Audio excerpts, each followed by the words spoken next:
mereka masih bela-belaan, bahkan mati-matian membela Ba'alawi. Jadi para muhibin tidak sadarnya itu karena informasi yang mereka dapatkan adalah palsu, tidak sesuai dengan data dan fakta. Seandainya para muhibin semuanya mau objektif, mau meneliti, mau tabayun, kan dalam Al-Quran kan inja'u fasiqun fatabayyanu, harus tabayun, harus cross-check kebenarannya. Nah, satu hal mungkin para muhibin harus membuka diri, coba cross-check sejarah awal mula keberadaan habaib yang ada di Indonesia. Jadi Ketua Rabithah Alawiyah Bapak Taufiq Assegaf itu bilang bahwa habaib datang ke Indonesia ini untuk mencetak ulama. Itu palsu, itu bohong. Karena sudah ratusan tahun jauh-jauh hari para wali songo sudah menyebarkan Islam. Bahkan Bapak Dr. Agus Sujoto, itu pakar ahli sejarah di Indonesia, menyatakan itu abad ketiga, jauh-jauh hari sebelum Wali Songo sudah ada Islam, ya. Bahkan legenda yang terjadi di Garut, terlahirlah putra daerah yang bernama Raden Rakian Sancang. Itu terlahir sekitar 600 Masehi. Berarti kan satu zaman dengan Rasulullah, satu zaman dengan Sayyidina Ali. Makanya banyak artefak di sana di Gunung Nagara, perbatasan kecamatan Cisompet dengan Pamengkut itu, ada yang bernama Gunung Nagara di sebelah jalan itu. Ada artefak, dan artefak itu sangat tua, ya. Boleh di cross check di sana, mungkin para ahli arkeolog itu untuk mengecek tahun berapa itu. Dan sampai sekarang turun temurun cerita di masyarakat. Jadi saya bukan mau bahas itu. Jadi sedikit mengkanter aja dari bahasan Taufiq Assegaf itu bahwa habaib datang ke Indonesia untuk mencetak kiai dan ulama, itu palsu, bohong. Nah, ini salah satunya para muhibin, pengikut-pengikutnya habaib tidak meng-cross-check terlebih dahulu. Seandainya meng-cross-check apakah benar perkataan Taufiq Assegaf tersebut, lanjutkan kalau benar sesuai data dan fakta. Tapi kalau misalkan ternyata tidak sesuai data dan fakta, ngapain dipertahankannya, saya mengumpulkan berita dan informasi yang palsu itu. Oke, yang selanjutnya, atas datangnya habaib ke Indonesia, silakan cross check, ya. Berseliweran di media sosial, berseliweran di internet, data-datanya sudah ada, sekarang bisa diakses. Belanda membawa imigran Yaman ke Indonesia akhir abad 18, dan tujuannya sudah jelas bahwa Belanda sulit untuk menguasai teritorial di seluruh Nusantara karena ulama-ulamanya atau tokoh-tokoh pribuminya sulit untuk diajak kerjasama sama Belanda. Dan akhirnya Belanda membuat siasat membawa imigran Yaman yang kebetulan dikasih label sebagai mulia Nabi itu. Jadi tidak semuanya Islam. Silahkan cross check fakta, data, sejarah bahwa imigran Yaman datang ke Indonesia tidak semuanya Islam, ternyata ada yang ateis. Cuma memang tidak banyak, makanya terbukti dengan berdirinya Partai Komunis Indonesia, yaitu PKI. Siapa itu dedang kuatnya? Musuh. Itu kan dari habaib, dari imigran Yaman. Barakbah itu di Kalimantan, itu kan dari imigran Yaman, habaib. DNID di Nusantara, itu kan dari Ba'alawi. Karena punya rekam jejak hitam dan berdarah di Indonesia, akhirnya Rabithah Alawiyah Maktabah ini mencoretnya, mengeluarkannya. Dan ini fakta sejarah. Jadi para muhibin silakan kalian mencintai, tapi jangan cinta buta. Fatabayyanu, cross check, tabayun.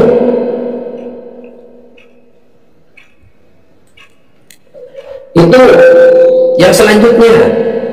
Kenapa saya lebih cenderung sekarang ikut dalam barisan ulama-ulama pribumi? Karena melihat dari faktor data dan fakta yang nyata yang saya temukan. Yang selanjutnya, kenapa saya lebih baik bertobat aja daripada tetap jadi muhibin. Yang selanjutnya adalah lihat fakta kenyataan di lapangan. Para habaib mengklaim bahwa kemerdekaan Indonesia adalah berkat perjuangannya. Berkat perjuangannya bagaimana? Wong masih jadi anteknya Belanda.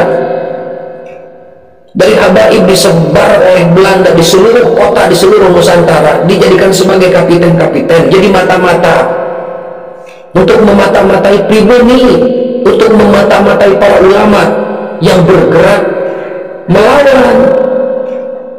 Dan ternyata informannya itu adalah kapiten-kapiten Belanda yang disebut salah satunya Londo Ireng, itu dari para habaib. Ini bagaimana leluhur kita, ulama kita berjuang ingin merdeka, ternyata dipatahkan, ternyata dihalang-halangi oleh para habaib itu yang jadi kapiten-kapiten Belanda. Kok sekarang kalian malah membela mati-matian? Ini kan gak masuk akal. Silahkan kalian bela mati-matian, tapi sesuai dengan ilmu, gitu sahabat. Ya. Yang selanjutnya, kenapa saya bertobat jadi muhibin?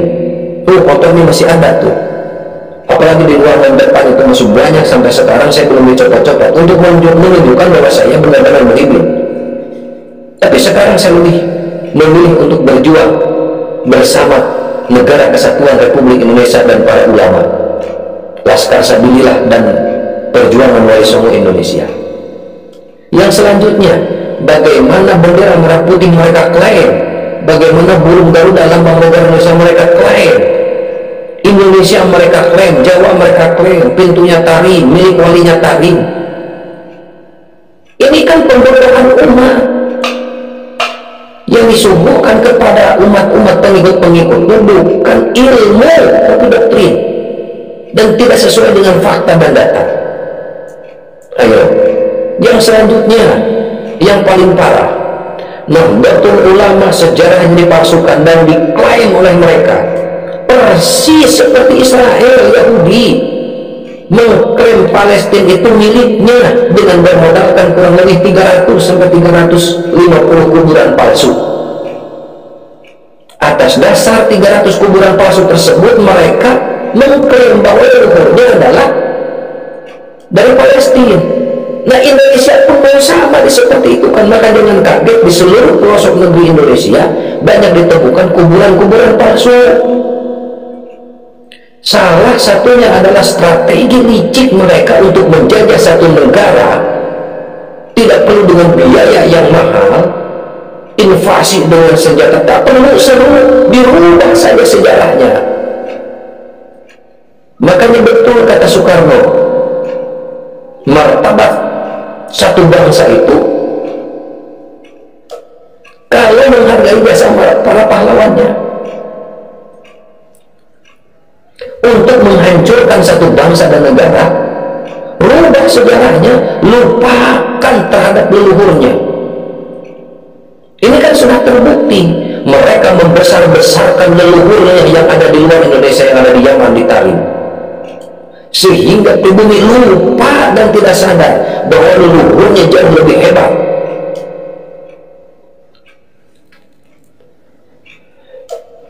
Bagaimana leluhur pribumi Indonesia bisa menciptakan Jongjapa yang besarnya saat itu, ya, Jongjapa itu bisa seukuran, contohnya segede lapang sepak bola.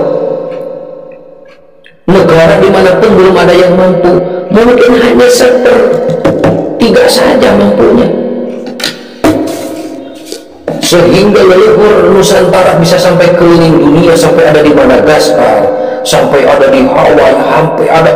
Itu tidak mungkin bisa seperti itu leluhur Nusantara kalau tidak memiliki peradaban yang cukup luar biasa tinggi. Tapi tak pada kenyataannya, yang mereka agung-agungkan, yang mereka besar-besarkan, negara termiskin sekarang di dunia. Kalau benar bahwa Tarim itu atau Yaman itu negara yang benar-benar sesuai yang mereka bicarakan, kenapa mereka tidak pulang saja ke sana? Justru mereka justru lebih betah di Indonesia. Justru yang surga itu adalah Indonesia. Justru yang mencetak ribuan bahkan banyak wali itu adalah Indonesia. Begitu. Ayo sahabat, memakai ini akal sehat. Ingat, guru saya mengajarkan akal itu ada beberapa tingkatan. Yang pertama adalah ajijiyah, akalnya anak kecil yang tidak aktif, yang tidak bisa membedakan mana baik, mana benar, mana positif, mana negatif. Itu ajijiyah.